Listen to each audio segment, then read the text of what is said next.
बिस्मिल्लाहिर्रहमानिर्रहीम। अस्सलाम वालेकुम। आपका दोस्त सलमान हैदर। दुआ है उस परवरदिगार से कि उसने आपको और आपके अहले खाना को अपनी हिफ्ज़ व अमान में रखा हुआ। पिछली वीडियो में आपको बताया था मैंने कि यूक्रेन ने गुज़िश्ता रात और दोपहर तक जी हाँ पलट कर वार किया है और रशिया का ही बहुत टिका के नुकसान किया है। अब जो खबर आपको मैं देने जा रहा हूं, डेथ टोल की नए ग्राफिक्स सामने आया जी। 24 घंटों में 1000 रशियन फौजी यूक्रेनी फोर्सेस ने मार डाले जी। 1000 रशियन फौजियों का एक दिन में यह सबसे बड़ा नुकसान है। उसके अलावा जी हाँ आर्टिलरी का कितना नुकसान है, जहाज का कितना नुकसान है, हेलीकॉप्टर, टैंक, ये तमाम चीजें आपको मैंने बतानी है जी। KA-52 एलिगेटर हेलीकॉप्टर है जी, गनशिप हेलीकॉप्टर। इसके पूरे फ्लीट को रशिया से यूक्रेन के अंदर रवाना किया गया है और उसने पहला ऑपरेशन कर डाला। उस ऑपरेशन की वीडियोस क्या है, एलिगेटर मगरमच्छ को बोलते हैं जी, बड़ा बड़ा बड़ा वाला एलिगेटर जी। उसका KA-52 गनशिप हेलीकॉप्टर, इसकी स्पेसिफिकेशन क्या है वो भी मैंने आपको बतानी है। इसके ऑपरेशन के हवाले से वो जो वीडियो है वो भी मैंने आपको बतानी है। इसके अलावा ज़रा बात हम इंटरनेशनल अफेयर्स देख रहे हैं तो दो और हैपनिंग्स भी हैं जी। ईरान और अफ़गानिस्तान के दरमियान आज लड़ाई हुई है और ठीक ठाक गोलाबारी हुई है और कई बंदे मर गए हैं उसके अंदर। वो अपडेट आपको देनी है निमरोज़ सुबह। ईरान और अफ़गानिस्तान के दरमियान जो लगता है वो निमरोज़ सुबह से लगता है जी, वो आपको बताना है। शुमाली नॉर्थ कोरिया जी, जनूबी कोरिया, उसने एक नया काम कर डाला 2018 के बाद। यानी हर मुल्क अपनी अंगड़ाइयाँ लेना शुरू हो चुका है जी। मीनवाइल इन तमाम चीज़ों के बर्तानिया के डिफेंस मिनिस्टर ने भी एक बड़ी ज़बरदस्त चीज़ स्टेटमेंट दे दी है जी। उसने पोलैंड को चक के रखा है। उन्होंने कहा जी पोलैंड अगर करे तो एयरफोर्स अपनी भेज दे तो हम पोलैंड को सपोर्ट करेंगे, लेकिन कुछ वार्निंग भी दे दी है। सारी चीज़ें बड़ी ही इंटरेस्टिंग है।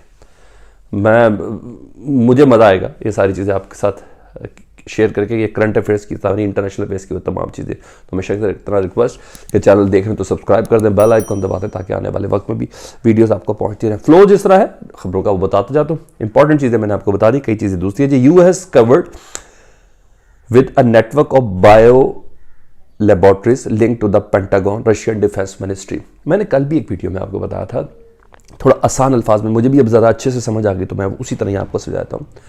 यूक्रेन में बायो लैब्स हैं जो अमेरिका ने उधर तामीर की हैं, ठीक है। मुख्तलिफ केमिकल रिएक्शन, एंथ्रैक्स, इसके कोई बहुत सी ऐसी चीज़ें जी। वो बायो लैब कनेक्टेड हैं पेंटागन से। फिर बता रहा हूँ, वो बायो लैब्स कनेक्टेड है अमेरिकी दिफा जी हाँ मेन हब पेंटागन से, पाकिस्तान का GHQ होता है जी, उसके साथ कनेक्टेड है। और वो बायो लैब्स पिछले कुछ दिनों से तबाह की जा रही हैं। उसके कॉर्टरेज जो हैं वो मुसलसल तबाह किए जा रहे हैं।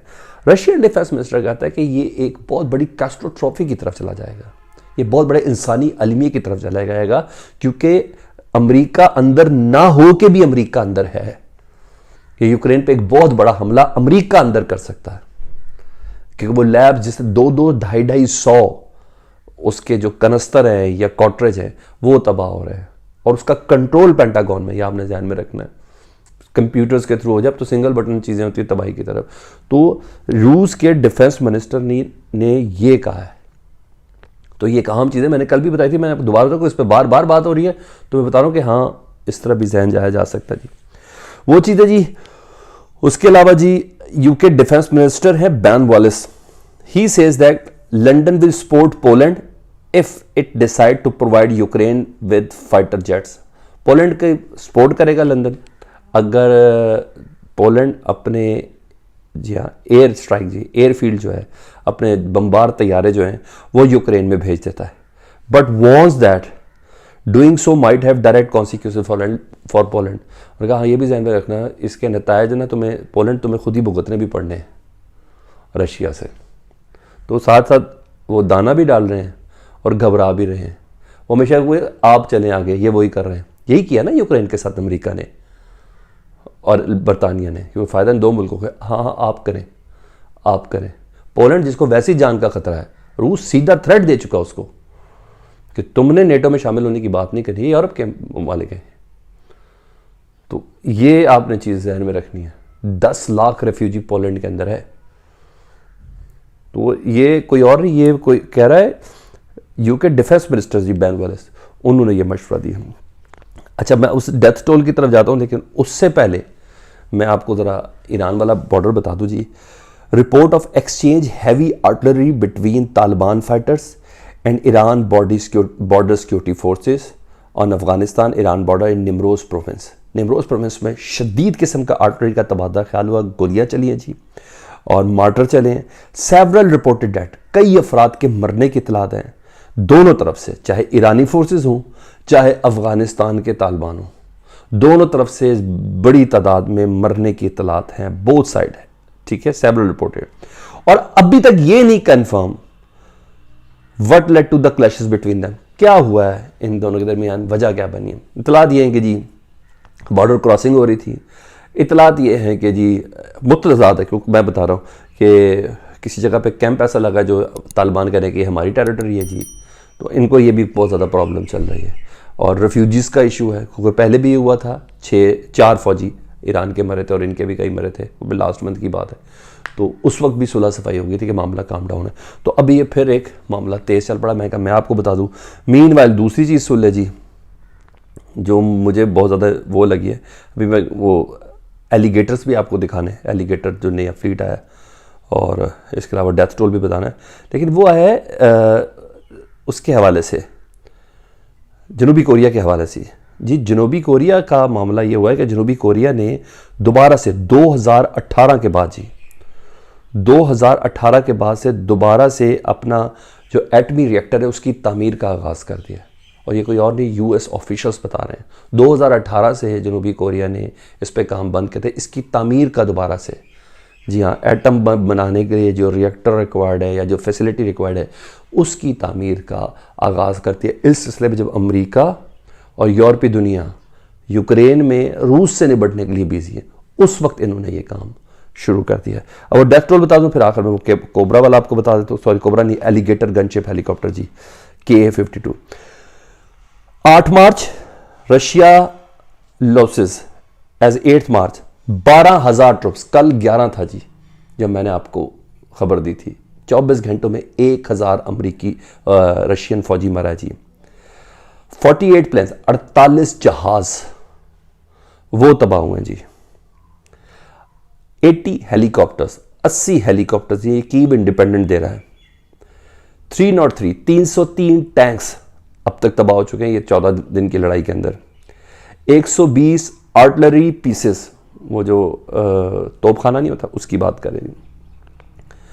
1036 आर्मर्ड पर्सनल कैरियर्स, जी वो बख्तरबंद गाड़ियाँ जिसके अंदर वो गनशिप सारी चीज़ें भी लगी होती है, 1036 वो गाड़ियाँ तबाह की गई हैं। 56 MLRS यानी रॉकेट वाली गाड़ियाँ नहीं जिस पर रॉकेट लॉन्च किया जाता है, लॉन्चर्स लगे होते हैं, वो सारी एक वक्त में 36 रॉकेट्स एक साथ फायर हो रहे थे जी। 56 वो गाड़ियाँ, वो रॉकेट लॉन्चर्स तबाह किए जी।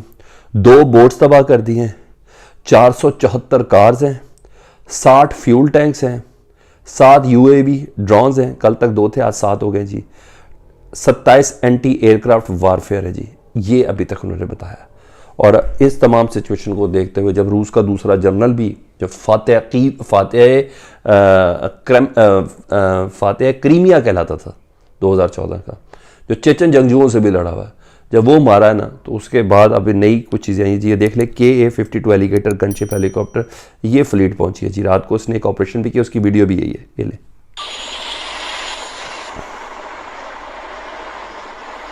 ये KA-52 एलिगेटर गनशिप हेलीकॉप्टर, ये यूक्रेन पहुंचे जी।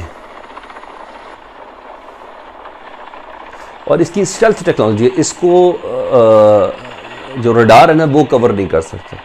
इसमें मेटल ऐसा है कि ये स्टेल्थ टेक्नोलॉजी है, ये रडार से गायब हो जाता है, यानी उनको कोई परिंदा शरिंदा ही नज़र आएगा, कोई हेलीकॉप्टर वगैरह नहीं नज़र आएगा। तो इसका ये चीज़ है। तो ये अब इन्होंने ताज़ा तरीन, जिसे कहते हैं ना ताज़ा दम, अपनी फ़ौज को भेजें जी। और क्योंकि गोल उनका बिल्कुल क्लियर है, इन चीज़ों से ये अंदाज़ा हो रहा है। इसके रात की टाइम की इसकी फ़्लाइट है, ये टारगेट है, ये टारगेट इसने लॉक किया, ये हिट किया, ये अभी नया फ्लीट इसके अंदर दाखिल हुआ है। ये वीडियोज़ आपने देखी, शायद ये वीडियो भी चल रही है, मगर आपको बात बता दूँ, अफ़गानिस्तान की जंग में हमें इतना अंदाज़ा था कि 28 अगस्त को सारी फोर्सेस बाहर निकल जाएंगी। हमें ये अंदाज़ा था कि यूनाइटेड नेशन के अंदर कोई हंगामी इजलास हो रहे हैं फ़लस्तीन के हवाले से, और वो जो हमले हो रहे हैं तो उसमें किसी हद तक कोई कंट्रोल आ जाएगा। कंडेम शुरू हो गया, सलामती कौंसिल का इमरजेंसी इजलास शुरू हो गया, वो 12-13 दिन जंग रही। उन्हें जितनी बुचरिंग करनी थी, फिर दांत भी खट्टे किए फ़लस्तीनियों ने, तो वो समझ आ रही थी ये जंग जो है ना, क्योंकि मैंने आपके साथ गुफ्तगू में ये 3 जंगें मैंने कवर की, तो इसके अंदर ना सिर्फ जुमरात का एक दिन है जिसमें थोड़ी सी कोई आस नज़र आ रही है। अदरवाइज़ मुझे इस चिंगारी में ना मज़ीद तेल ही छिड़कने वाले लोग नज़र आ रहे हैं, और या ममालिक नज़र आ रहे हैं। जुमरात को जो तुर्की के अंदर है ना, अनातोलिया के अंदर, वो बड़ा मैटर करेगी कि तुर्की का वज़ीर ख़ारजा, रशिया के वज़ीर ख़ारजा, यूक्रेन के वज़ीर ख़ारजा किस फ़ैसले पर पहुँचते हैं। कमेंट सेक्शन में मुझे ज़रूर आगा कीजिएगा। अपना बहुत ख्याल रखें। अल्लाहुम्मा सल्ली अला मुहम्मद व आले मुहम्मद।